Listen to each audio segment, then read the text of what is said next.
पुत्र ध्रुव को, यद ध्रुव की सौतेली माँ फटकारती नहीं, तोख भरे वचन नहीं कहती, गाल पर तमाचा नहीं मारती, समाज में अपमान नहीं करती, तो वो ध्रुव कभी भगवान को भजते नहीं। क्योंकि मौसी ने मारा, समाज में अपमान किया, ऐसी बात कही जो ध्रुव के कलेजे पर लगी है। जाके रोता हुआ तो माँ के पास पहुंचा, मैया से कहा, मैया मेरा पिता कौन सा है? तो माँ के दिमाग में पता नहीं क्या आया, तो मैया संतों के सत्संग में जाती थी। लोगों, माँ सुनीता संतों के सत्संग में जाती थी, तो उसे अध्यात्मक विषय का ज्ञान था। तो माँ के मुख से निकल गया, बेटा तुम्हारे पिता जो हैं वो परम पिता परमात्मा है, भगवान। ये दुनिया तो नकली पिता है। ध्रुव ने कहा, भगवान है? हाँ हाँ हाँ। कैसे मिलते हैं माँ? वो कहाँ मिलेंगे? बोले बेटा भजन करने से, तपस्या करने से भगवान प्राप्त होते हैं। सोई ध्रुव ने कहा है, मैया यही बात तो मौसी ने कही थी। क्या? हाँ, मैं पिता की गोदी में बैठा था, पता नहीं मौसी कहां से भागती हुई चली आई, एकदम आकर के गाल में तमाचा दिया, और तमाचा मारने के बाद मेरी कलाई को पकड़ के मुझे नीचे ढकेल दिया। और वो मौसी ने कहा था, पूर्व जन्म में तुमने ये थोड़ा सा तप किया होता तो उत्तम के बदले मेरी कोख से जन्म लिया होता, तब ये गद्दी तुम्हें बैठने को मिलती। मैया यही बात मौसी ने कही है, तो मैं अब अपने पिता से मिलने जाऊंगा। जवाब दिया है मैया ने, लाला अभी उम्र छोटी है, आपको वो परम पिता मिल नहीं सकते हैं। ध्रुव कहने लगा, मैया मैं तो बड़ा हो गया,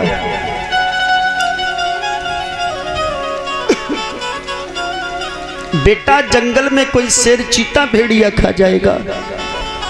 बाजी बा, जंगल में शेर चीता जब खाने आएगा तो मेरे पिता को इतनी दया नहीं आएगी जो मुझे बचा लेंगे। उस बच्चे के हृदय में भगवान की भक्ति का भाव जग गया, और जिसके हृदय में भक्ति का भाव जग जाता है तो वो दुनिया वालों की नहीं सुनता है लोगों। और दुनिया वाले तो तुम भगवान की भक्ति की तरफ चलो, संतों से गुरुओं से जुड़ो, तो ये समाज तो कुछ ऐसा है, पता नहीं क्या क्या बकने लगे। समाज का काम है बकना।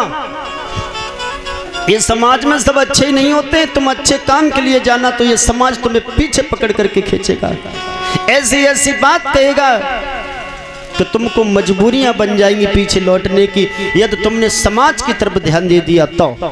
और समाज की तरफ ध्यान नहीं दिया, अपनी मस्ती में मस्त होकर के भक्ति की तरफ यदि तुम बढ़ गए तो लोगों मंजिलें प्राप्त होंगी, और मंजिलें प्राप्त होंगी तो दुनिया देखती रह जाएगी साहब, दुनिया देखती रह जाएगी। ये जमाना बड़ा विचित्र है। माँ ने कहा था ध्रुव से, बेटा ये तो नकली पिता हैं, ये तो नकली गद्दियां हैं, असली पिता को जिस दिन कोई प्राप्त कर लेगा तो ऐसी गद्दियां तुम्हारे पीछे पीछे घूमेंगी। मेरे लाल अभी उम्र छोटी है, अभी मत जाओ। ध्रुव ने कहा, मैया मैं तो जाऊंगा। उत्तम भैया रोज अपने पिता की गोदी में बैठते हैं, लेकिन मैं अपने पिता की गोदी में नहीं बैठता हूं। माँ ने बहुत समझाया, ध्रुव नहीं माने, नन्हे नन्हे हाथों से मैया के चरण स्पर्श किए और कहा है, माँ मुझे आशीर्वाद दो, मैं पिता को प्राप्त करके ही लौटूंगा। माँ का आशीर्वाद लेकर के ध्रुव जंगल के लिए चल दिए। जंगल में पहुंचे हैं तो वहां भगवान की इच्छा से देव ऋषि महात्मा का आना हुआ, और देव ऋषि महात्मा का आना हुआ है। देव ऋषि ने पूछा, भाई कौन हो तुम? ध्रुव ने कहा है, मेरा नाम ध्रुव है। मैं सुनीति माता का पुत्र हूं। भगवान की इच्छा से देवर्षि नारद ने पूछा है तुम यहां क्या कर रहे हो?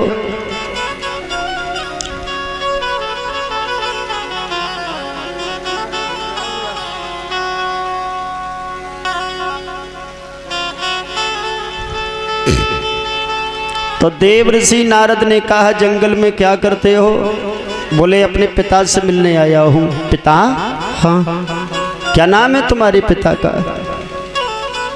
भगवान। देवर्षि नारद कहने लगे पागल हो गए तुम?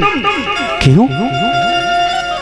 इस भगवान को पाने के लिए बड़े बड़े ऋषि महात्मा तपस्या करके इस जमीन में मिल गए, तुम बाजी बाहा भगवान को लेने के लिए चले? या कोई भगवान नहीं रहते हैं? ध्रुव ने कहा मेरी माँ ने बताया है कि इसी जंगल में भगवान रहते हैं। पागल हो गए हो तुम? उम्र छोटी है, भगवान को पाने के लिए जा रहे हो? लौट जाओ, कोई शेर चीता भेड़िया खा जाएगा। देवर्षि नारद से ध्रुव ने कहा जब शेर चीता मुझे खाने आएगा तो मेरे पिता मुझे जरूर बचाएंगे। नारद समझ गए इसे अटल विश्वास भगवान पर हो चुका है, अब ये लौटने वाला नहीं है। और जिस इंसान को, जिस प्राणी को अटल विश्वास गुरुओं पर, संतों पर, भगवान पर, माता पिता पर हो जाता है लोगों, तो उसे दुनिया में कोई गिराने वाला भी नहीं है। विश्वास होना चाहिए, वहम नहीं। और जिसके हृदय में वहम घुस गया तो उसे कभी भगवान प्राप्त होने वाला नहीं है। अपना समय जरूर वो बर्बाद करे, दुनिया वालों को दिखावा जरूर करता रहे। जो गुरुओं की शरण में नहीं गया है और जो माता पिता के चरणों में नहीं झुका, उनकी सेवा के लिए तैयार नहीं हुआ, तो वो कभी भगवान को प्राप्त कर नहीं सकता है। माता पिता गुरुजनों पर जो शंका करते हैं उन्हें कभी भगवान प्राप्त नहीं होते हैं, क्योंकि भगवान से मिलने के लिए कोई न कोई गुरुओं की जरूरत होती है। ध्रुव से कहा है देवर्षि नारद ने बेटा आपने कोई गुरु किया है? ध्रुव ने कहा गुरु कहाँ, कैसे होता है, कहाँ मिलता है गुरु? अब जानते तो नहीं थे, छोटी सी उम्र, लेकिन विश्वास भगवान पर था। भले ही तुम जानो न जानो चलेगा, लेकिन विश्वास अटूट होना चाहिए। देवर्षि नारद ने कहा है बिना भगवान के आपको, वो बिना गुरु के भगवान आपको कभी प्राप्त हो नहीं सकते हैं। गुरु होता क्या है?